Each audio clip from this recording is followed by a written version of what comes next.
And now I'd like to introduce to you Cori Mooberry, who's going to tell her story and the story of her son Abel. Welcome, Cori.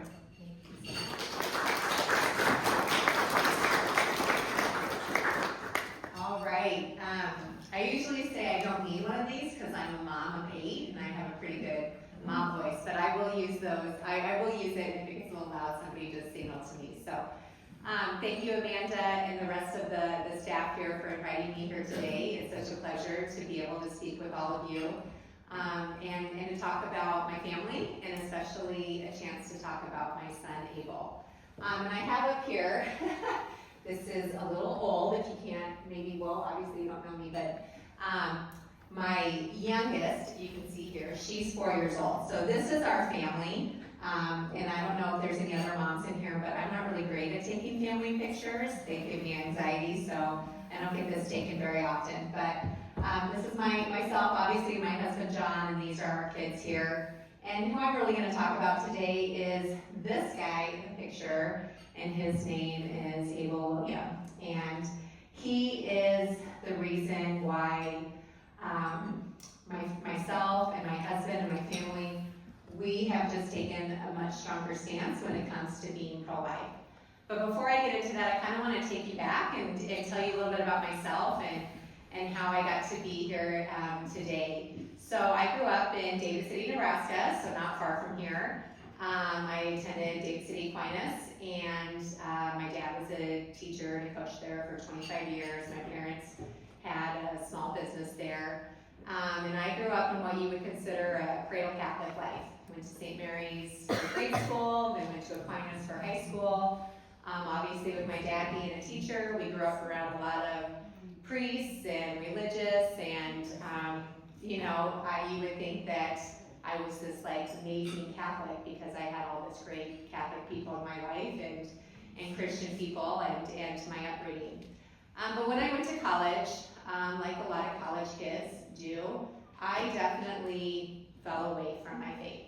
Not necessarily on purpose or strategically trying to do that. I was just like a typical college kid that didn't attend church very often, didn't really practice my faith, started to question a lot of the things that I was brought up to believe in, and just was very far away from God during that time. When I went to college, I was an athlete. I played volleyball, and I played at a small college down in Lincoln, and that was a big part of my life, a big part of my friend group, and the people I hung out with is very important to me. Also during that time, my freshman year, I developed an eating disorder, and it was something that would stay with me for the next 20 years of my life. And because of this, I got very sick. Physically sick, mentally sick, spiritually, so on and so forth. I was very fortunate. I had a great coach. She actually lives here in Hastings, is a good friend of mine. I had a great coach and some great teammates that wanted to see me get better.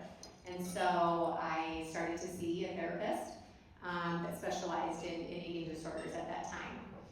And unfortunately, I was put into a very serious type of situation.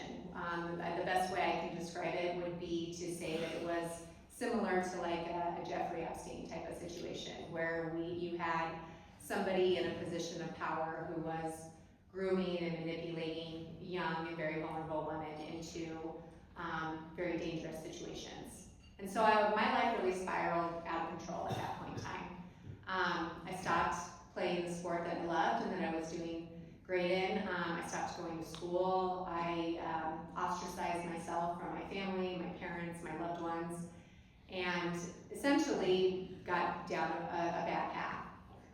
And during that time, I got into a relationship with an older gentleman, older man. It was a very tumultuous, very, wasn't a very healthy thing. And during that time, we got engaged and we were going to get married and we were going to break it off, and I became pregnant with my oldest son, Cooper. So we decided that we were going to go ahead and get married, for the sake of the baby and everything, but things quickly fell apart shortly after that. And I remember being pregnant, and that was the first time I really thought about my Catholic faith. And I thought, I wasn't going to church at this time. I had really no faith life, but I was very determined that Cooper was going to be baptized. So after Cooper was born, his dad and I separated, and here I was 24 years old, and I was a single mom, and I had this little baby, and I remember going to our parish priest at the time, his name was Father Joe, and saying, I don't know what I'm supposed to do here, but I want to make sure that Cooper gets baptized. And so that was kind of like my conversion, you could say, coming back to the faith. And so lo and behold, Cooper's baptized, years go on. I meet my husband, John. I meet him when Cooper's about 18 months old, and we obviously date for a number of years, and we get married in 2008. So shortly before Cooper turns 4 years old. And then a year after right before our 1 year anniversary, we have our son Cal. So now we've got 2 boys. 14 months later, then comes Teddy. So now we've got 3 boys. And oh, life's fun, you know, we got these 3 little kids and things are going well, and we're just like a typical, you know, normal family. And then 2 years after that comes Jet. So now we've got 4 boys, and we think, okay, that's good. You know, we always talked about having 4 kids. We have 4 healthy boys. Life's good. You know, we should probably, you know, be good with that. But we thought, well, maybe we'll just try one more time because we've got 4 boys. Wouldn't it be nice to have a girl? And so about 3 years after Jed is born, then comes Benedict, boy number 5. And we think, okay, that's good. You know, 5 kids, like nobody has 5 kids anymore, right? We're good with that. So being good Catholics, you know, we decide that we're going to follow natural family planning, and we don't do anything, you know, medically or surgically or anything like that. And at this time, I decide that I want to kind of get back into doing some more athletic things, and I'd been doing some running and road races and stuff like that, but I decided I wanted to train for a triathlon, do something a little bit bigger. Because now I was done having kids, I was going to have my body back, you know, I was going to be able to do some things that I hadn't been able to do for the past several years while I was pregnant and, you know, having babies. So I'm in the midst of training for this big triathlon, and, you know, we're raising our 5 boys and things are going well. And about 2 months before my race, I think, you know, I haven't got my period for a while. And I thought, well, maybe it's just because I've been training really hard, and, you know, I haven't really been tracking things and stuff, so that's probably all it is. So I kind of just let it go. It's been, you know, just 2 weeks. I'll let it go another week or another 2 weeks. And finally, it had been 4 weeks since I had my, you know, last period, and I decided, well, I should probably just double check. And lo and behold, I got that positive test that I had gotten years and then time again, and I was pregnant for the 6th time. And I bawled. I called my sister. I said, I'm having another baby. I don't want to have another baby. I, for all the vain reasons in the world, there was all these reasons why I shouldn't have another baby, right? It was going to be expensive. We were tired. We were finally starting to get some sleep, you know. Benny was 1.5 or so. We were, you know, thought that, how are we going to do this? How are we, you know, we have all these kids in daycare and all this, you know, all these bills to pay, whatever reason it might be, you know, how are we going to do this? And I remember when my husband came home from work and he could tell that I was upset or something was going on. And I said, I'm pregnant again. And he, God bless my husband, every time that I've told him that we were having another baby, he's always been very excited, super supportive, always says, oh, a baby is such a blessing, you know, and I just trust in God, and I just believe that he has a plan for us, and whatever he's putting on our plate, we can handle it. And I look at him, and I am so annoyed, because I'm like, ugh. So, I mean, he's so trusting, and he prayed, you know, he's such a good person. He really should be up here giving this talk, because he has never wavered on his faith or decisions or anything. He's always just trusted, you know, he's always just been that, and it annoys me so much. But lo and behold, I spend the next several weeks and several months thinking, how are we going to have another baby? You know, we are just strapped physically, financially, emotionally. But as time goes on, we, you know, get to the point where, okay, we're going to have this baby. And I get clearance from my doctor that I can compete in my race, which was very important to me at the time. So at 2 months pregnant, I completed my first Olympic triathlon, and I remember my husband coming. My husband never came to any of my races, but he came to that one because he wanted to make sure I was okay. And he's got this video, and I've got this little bump going on, you know, and it was just kind of a cool thing, you know, to look back on and watch that my son was part of my first race with me. But time goes on, and we get to the point, and I love how you have the video up here about baby Olivia. We get to that like 20-week mark where we're going to go in and have our ultrasound done. And this is where you can find out the sex of the baby and, you know, all the major milestones, brain development, heart development, lungs, so on and so forth. And I had done this numerous times, obviously. It was kind of old hat at this point. And I remember that originally my husband wasn't going to go with me. I was like, it's fine, I'll just go by myself. I'll let you know how it goes afterwards.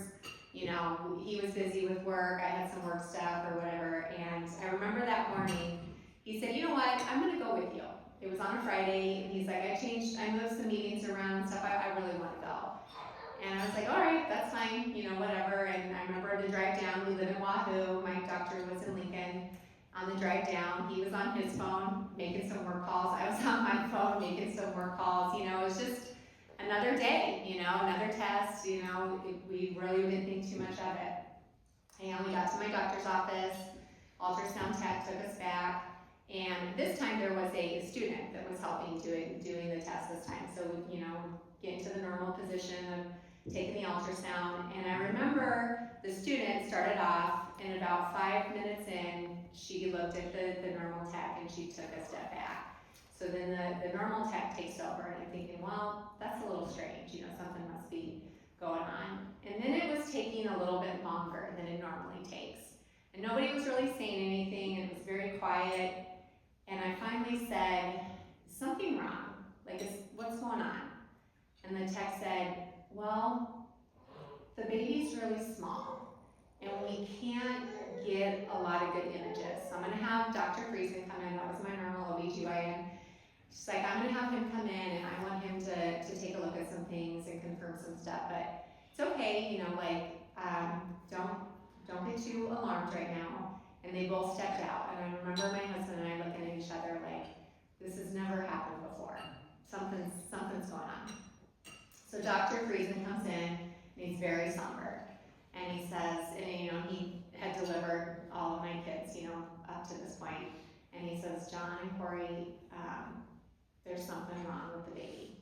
It's like, I suspect, and at this point we didn't know if it was a boy, you know, he said, I suspect that this baby has what's called Potter sequence. And we were like, well, what's Potter sequence? And Potter sequence is when there is no kidney development in utero. And because there's no kidney development in utero, there is no amniotic fluid produced. And the amniotic fluid is what's necessary for lung development. So that amniotic fluid helps the baby develop their lungs so that they can breathe outside the womb. And the amniotic fluid is important during the ultrasounds because that is how they can get good imaging. So they weren't able to really see anything on that ultrasound.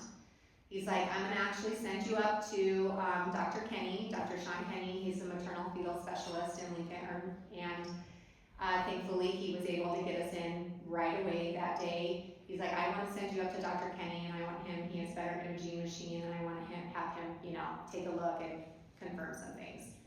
So of course we are just like nervous wreck. We go up to Dr. Kenny's office, and you know, they take some additional imaging, and we go back into Dr. Kenny's office, and we know at that point that anytime you're going back into the doctor's office like that it's probably not great news. And Dr. Kenny knew us.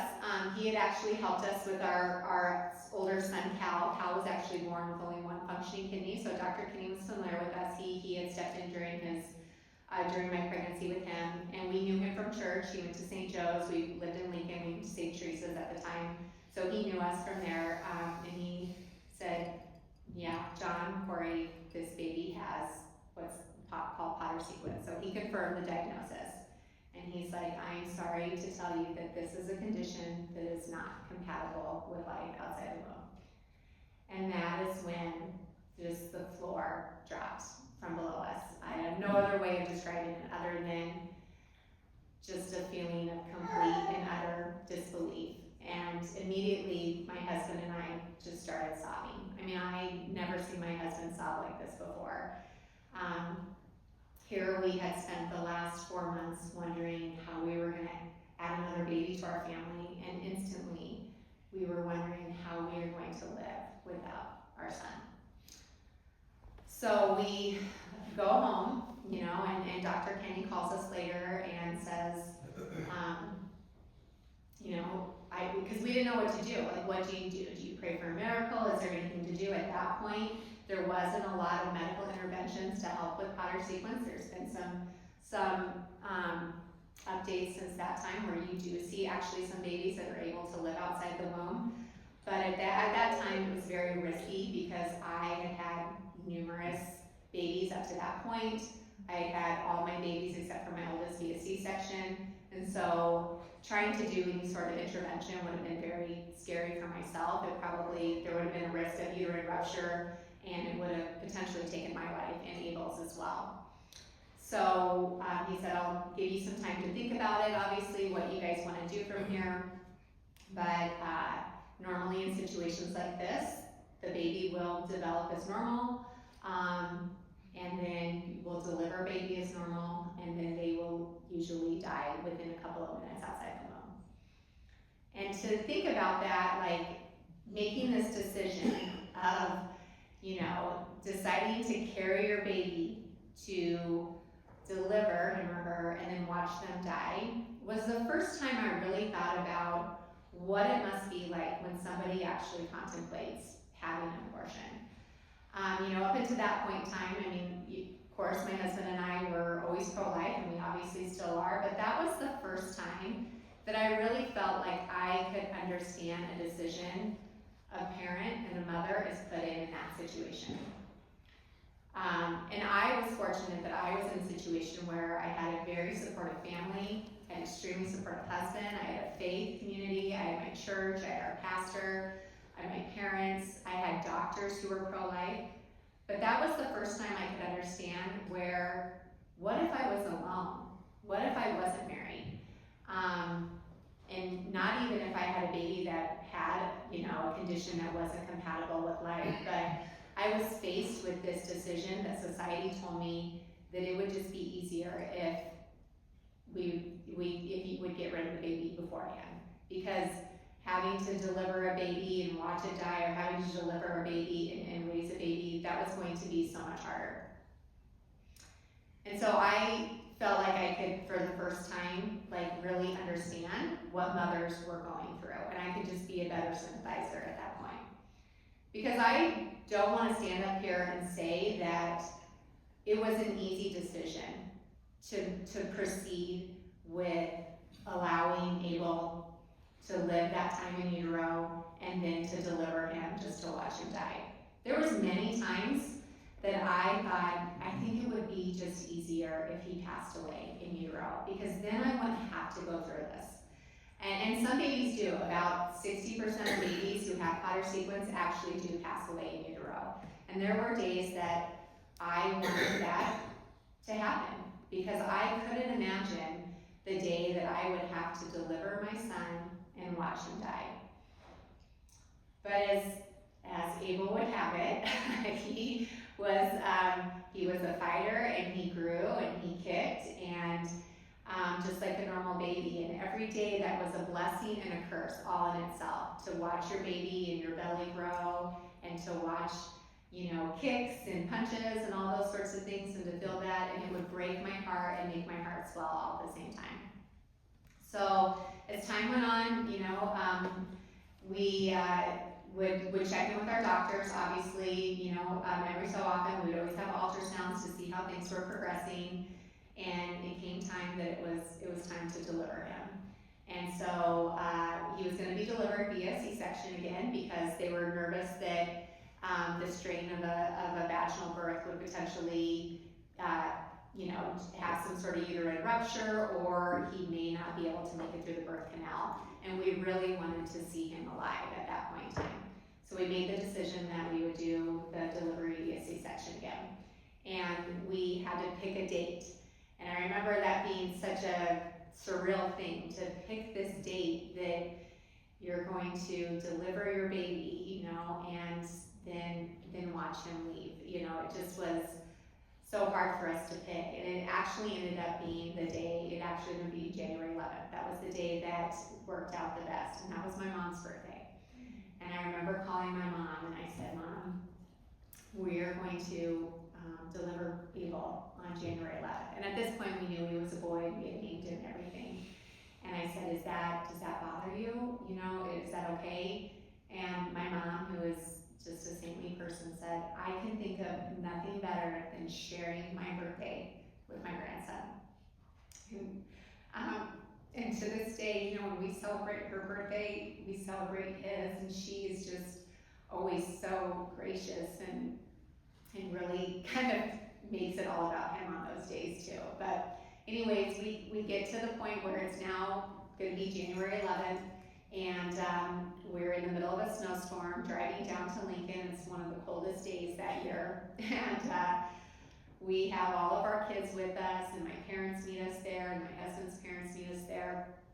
My sister was going to go back with us because she was going to video the whole thing. Our parish priest was with us, Father Faulkner. He was the parish priest in Wahoo at the time. He'd been counseling us this whole time.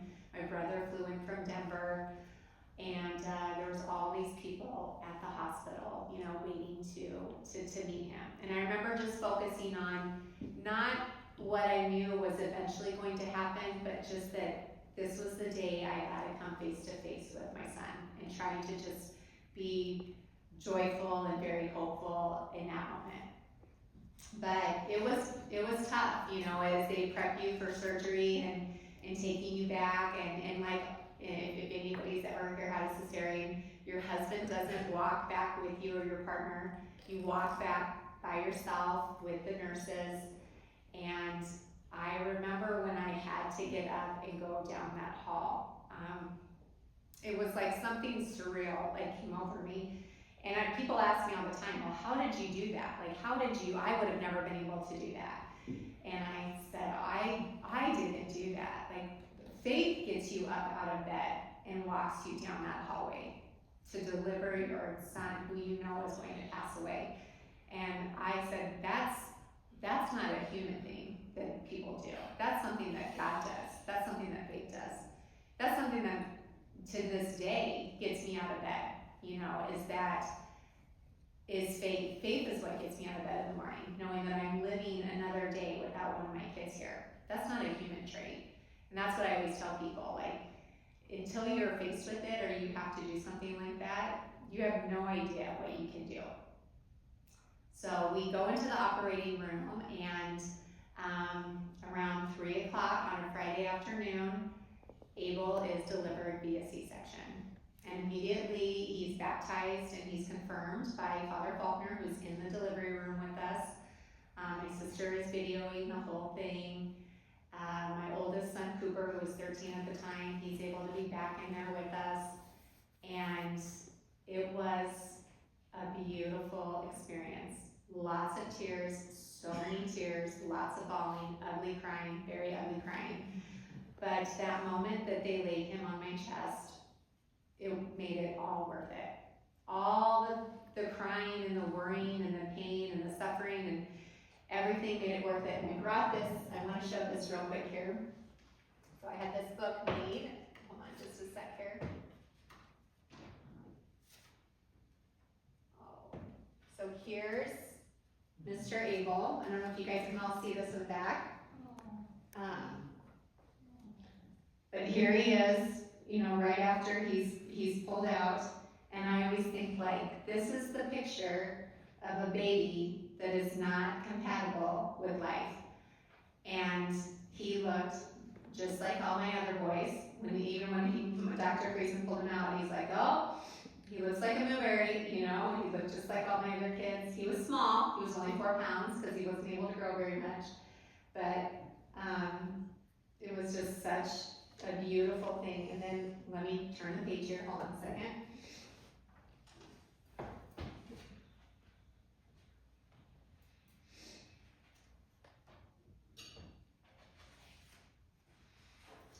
And then here,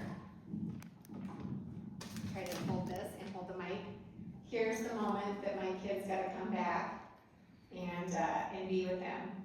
And so this is neat because when we were in the recovery room with Abel, this is when he opened his eyes and he cried and he cooed, and it was like he was so excited to meet his siblings and his family.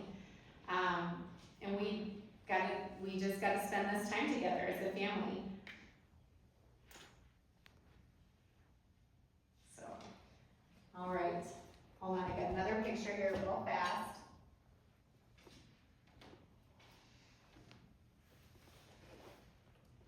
But here he is, after they had given him a bath and everything.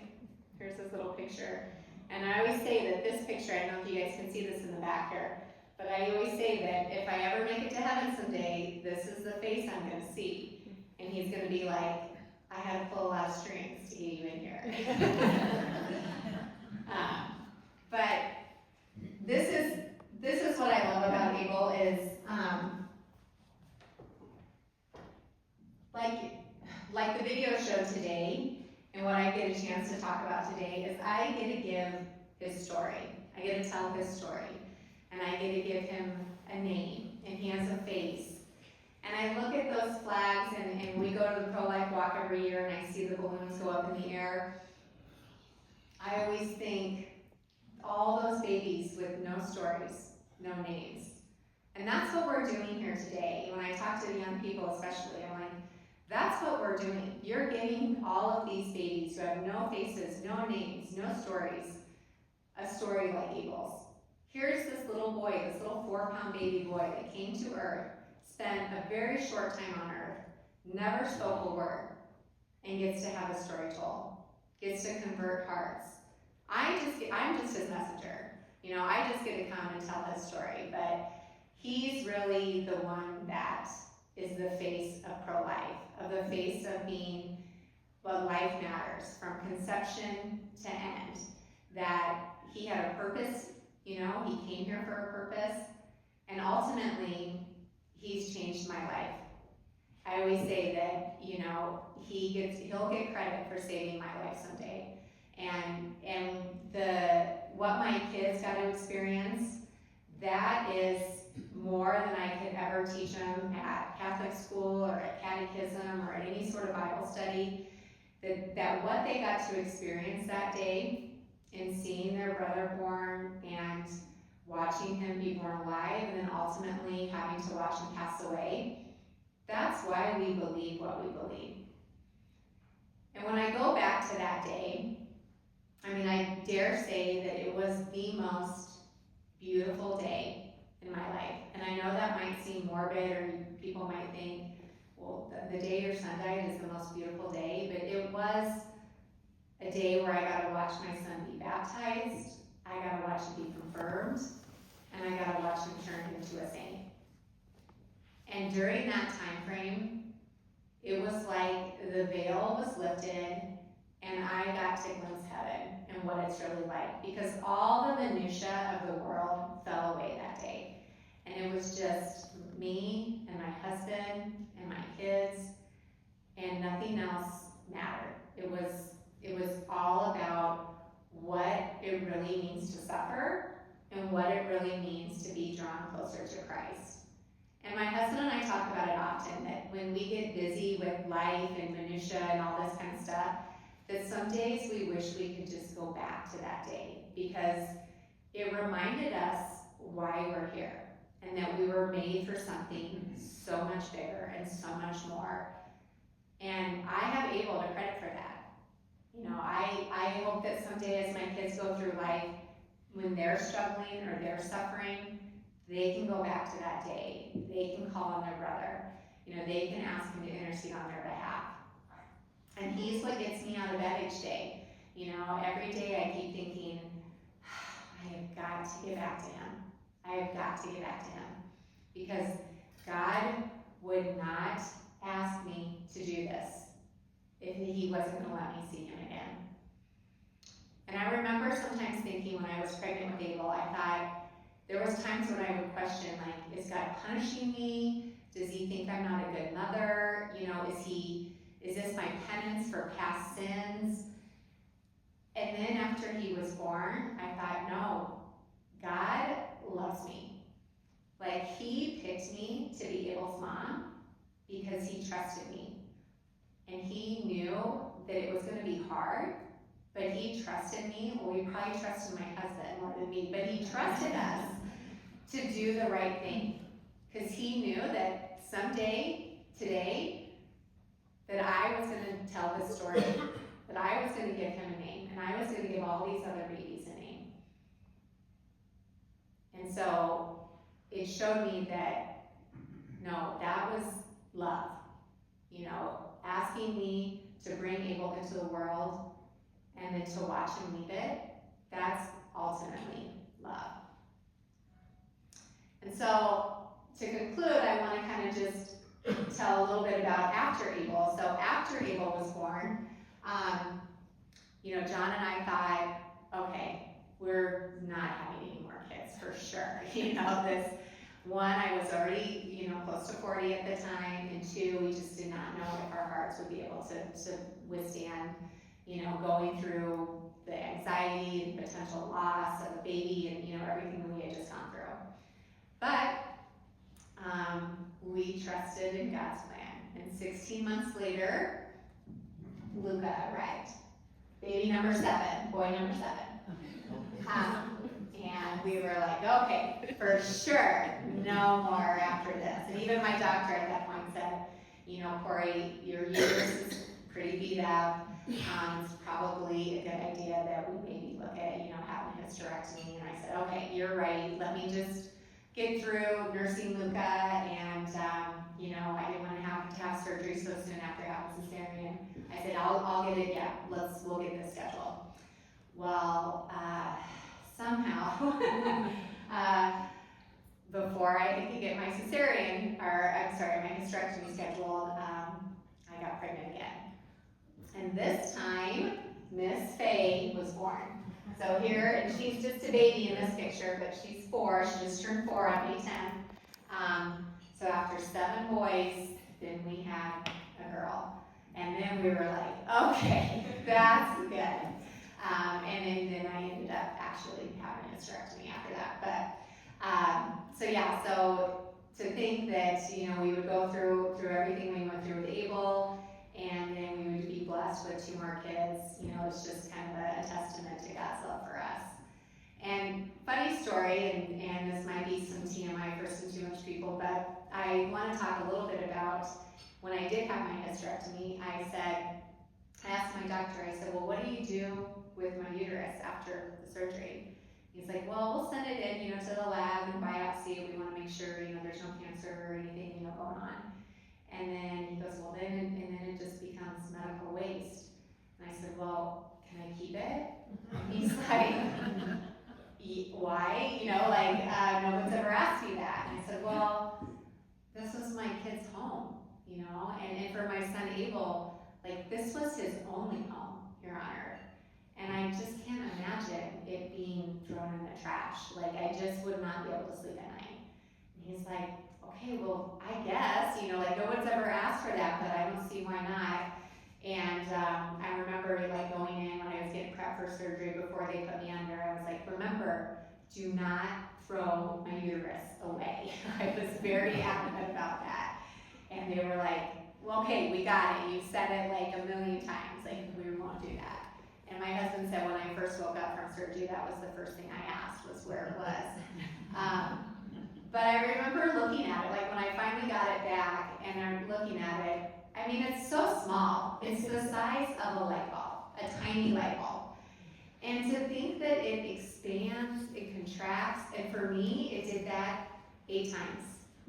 And I just looked at it, remember thinking like, you did such a good job. You know, it was beat up, it had scars all over it, you could see all the different number of cuts from every C-section and surgery. And it was like the most beautiful thing in the world. And my doctor said, well, what are you gonna do with it? And I said, well, I'm gonna bury it. I'm gonna bury it next to Abel. So we did a couple months after, it sat in our freezer for a little while, but a couple months after, then we actually did bury it where he's buried.